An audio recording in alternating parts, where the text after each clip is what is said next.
On this episode of Political True Crime, a family is terrorized by United States immigration. ICE conducted a raid on the home of a family in Oklahoma City. Problem is, they were not the people agents were supposed to be looking for. This woman, who we're calling Marissa, and her 3 daughters came to Oklahoma from Maryland. This is Political True Crime.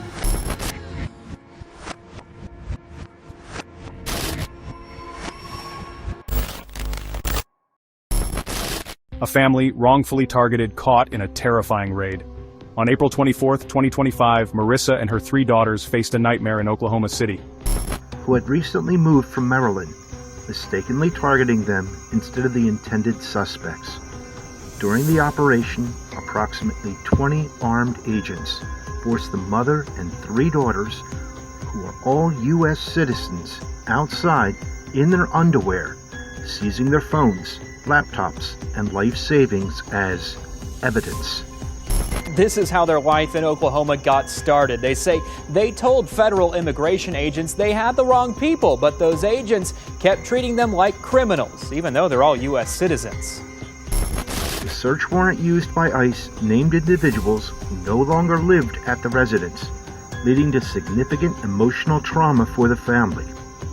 Despite their pleas that they were citizens and had just moved in, the agents dismissed their claims and treated them as criminals.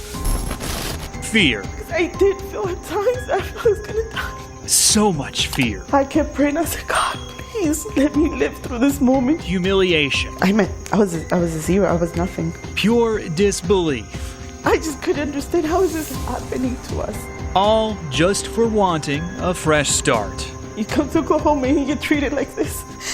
They rented this house in a nice, seemingly safe northwest Oklahoma City neighborhood. Her husband planned to join them. And they said, we have a warrant for the house. They ordered Marissa and her daughters outside into the rain before they could even get dressed. They wanted me to change in front of all of them, in between all of them. The thing is, the suspect names on that search warrant were not Marissa's or anyone in her family's. We just moved here from Maryland. We're citizens. That's what I kept saying. We're citizens. She says they didn't care. We weren't criminals. Why were they treating us like criminals? We were here by ourselves. That we didn't do anything. The agents ripped apart every square inch of the house, taking their phones, laptops, documents, and their life savings in cash as evidence. Like, I have to feed my children. Like, you do all of this to a family, to women, your fellow citizens, and it was a little rough. You have literally traumatized me and my daughters for life. This family has virtually nothing. And I said, when are we going to get our stuff back? He was like, it could be days or it could be months.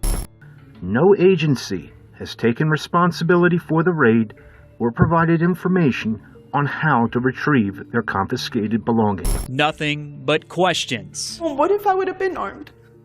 What if you're breaking in? What am I supposed to think? My initial thought is we were being robbed. My daughters, my female daughters being kidnapped. We have guns pointed at our faces.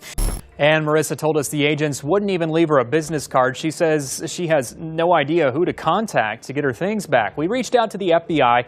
They told us they were simply assisting on this case and that we'd need to contact Homeland Security. A spokesperson for Homeland Security told us they'll look into it and get back with us. Well, we checked back today and nobody responded.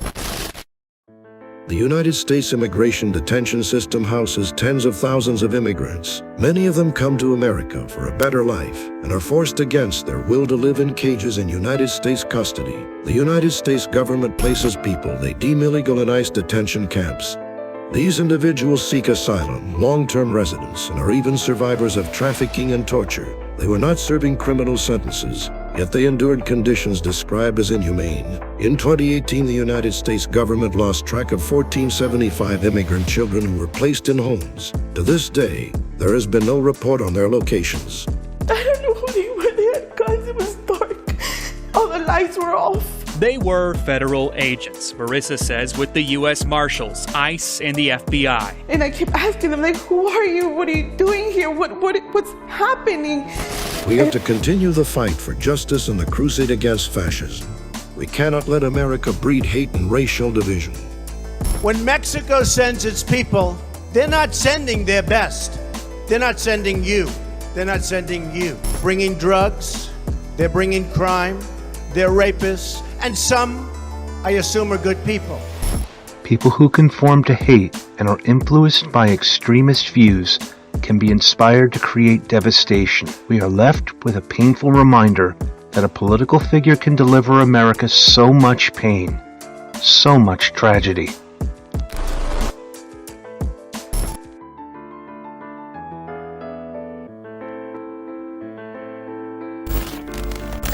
If you want to support Peace Productions, please subscribe to our Patreon. The link is on the screen.